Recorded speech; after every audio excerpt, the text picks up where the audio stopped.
বড় যে কোনো মাছ এইভাবে রান্না করলে খেতে বেশ হয়, আর এইভাবে মাছ রান্না করলে বাসার সবাই বেশ মজা করে খাবে। আপনারা অবশ্যই এই রেসিপিটি ফলো করে একবার হলেও এইভাবে বড় মাছের রেসিপিটি ট্রাই করে দেখবেন। প্রথমে আমি মাছগুলোকে ভেজে নেব।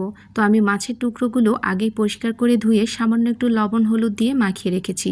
এখানে কড়াইয়ের মধ্যে কিছুটা তেল দিয়ে এর মধ্যে সামান্য একটু লবণ এবং হলুদের গুঁড়োও দিয়ে নিয়েছি, তাহলে তেল ছিটে আসবে না। এরপর মেখে রাখা রুই মাছের টুকরোগুলো তেলের মধ্যে ছেড়ে নিয়েছি। এখন মাছগুলোকে ওলট পালট করে আমি কিছুটা লাল লাল করে ভেজে নেব। অনেক বেশি মচমচে করে ভেজে নেব না, একটু কড়া করে ভেজে নেব। আর বেশি মচমচে করে ভেজে নিলে মাছের স্বাদটা আমার কাছে মনে হয় একটু কম লাগে। তো আপনারা আপনাদের পছন্দ অনুযায়ী মাছগুলোকে ভেজে নিতে পারেন। আর বড় মাছ হালকা একটু ভেজে নিলে খেতে বেশ ভালো লাগে। তো মাছগুলোকে আমি নেড়ে চেড়ে উল্টিয়ে পাল্টিয়ে ভেজে নেব। আর তেলের পরিমাণটা একটু বেশি দিয়ে নিয়েছি, কারণ আমি এই তেলেই পুরো রান্নাটা করে নেব। তো মাছগুলো ভাজা হয়ে গেছে, এই পর্যায়ে তেল ঝরিয়ে উঠিয়ে নিচ্ছি। এখন এই তেলের মধ্যে দিয়ে নিচ্ছি 4টি শুকনো মরিচ। শুকনো মরিচের ফ্লেভারটা এই মাছের ঝোলের মধ্যে বেশ লাগে। এখন দিয়ে নিচ্ছি পেঁয়াজ বাটা প্রায় হাফ কাপের মতো, সাথে দিয়ে নিচ্ছি আদা এবং রসুন বাটা প্রায় 2 টেবিল চামচ পরিমাণ। এখন এগুলোকে হালকা একটু কষিয়ে নেব যাতে কাঁচা গন্ধটা বেরিয়ে যায়। তো দেখুন আমি মশলাগুলোকে হালকা কিছুক্ষণ কষিয়ে নিয়েছি, প্রায় 3 থেকে 4 মিনিটের মতো।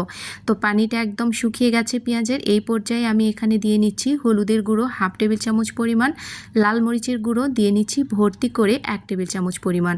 এরপর দিয়ে নিচ্ছি লবণ। আমি লবণের পরিমাণটা এখানে কম রেখেছি, যেহেতু আগে আমি মাছে কিছুটা লবণ দিয়েছিলাম।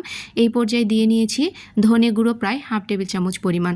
তো সব মশলাগুলোকে এখন ভালো মতো করে কষিয়ে নেব। এই পর্যায়ে আমি কোনো প্রকার পানি দেব না। মশলাগুলোকে আরও কিছুক্ষণ কষিয়ে এরকম একটু শুকনো ভাব করে নেব। এই পর্যায়ে আমি সামান্য একটু পানি দিয়ে নিচ্ছি। এই পর্যায়ে আরও একবার কষিয়ে নেব। অল্প একটু পানি দিয়ে মশলাটাকে এভাবে কষিয়ে নিলে দেখুন মশলাটার কালারটা কি সুন্দর এসেছে।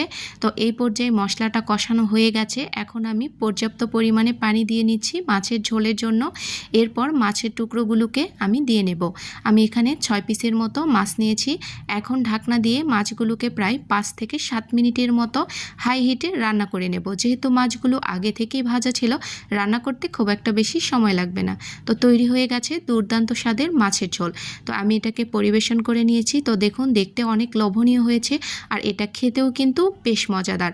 আপনারা অবশ্যই বাসায় এভাবে একবার মাছের ঝোল ট্রাই করে দেখবেন। রেসিপিটি ভালো লাগলে অবশ্যই টাইমলাইনে শেয়ার করে রেখে দিতে